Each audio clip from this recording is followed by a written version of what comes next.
Hey, first grade, day 2 of Johnny Appleseed.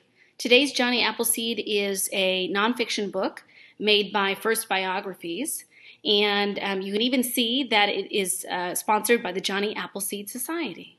So it's entitled Johnny Appleseed. It has a table of contents, another way to tell that it is a nonfiction text. You can also see that it has all the different elements of his life, plus words that you may need to know, where you can read more about him, some internet sites, and also an index and a glossary, which they call the word list. John Chapman was born in Massachusetts in 1774. John liked to walk and play in the woods. This is actually a picture of the Massachusetts woods, and here you can see that we're beginning this timeline at the bottom. You'll see the timeline will grow and be added to as we continue to read. John wanted to see the frontier and help the settlers. Around 1794, John left his home. He started walking west. So you can see here we added to it. This is what the old roads used to look like. You can see the ruts caused by the wagons and the wagon trains that traveled along them. And that's generally how people first created roads, so we didn't have paved roads the way that we do now. In 1797, John settled in Pennsylvania. He collected apple seeds from nearby cider mills.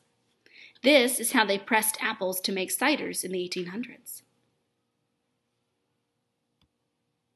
John knew that apples were a good food that could last through the long winter. He planted the apple seeds. Apple trees began to grow on his land. They take a while to grow. John dug up some of the young apple trees. He planted new orchards with them.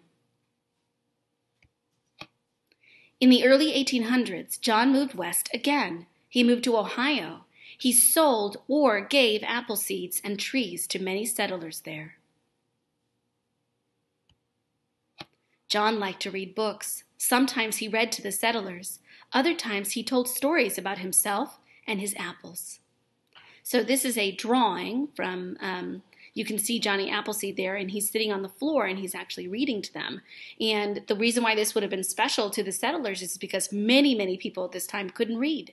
And so he could show them, and he perhaps read from the Bible to them, and they got to experience the magic of stories and books, kind of like what I'm doing to you right now.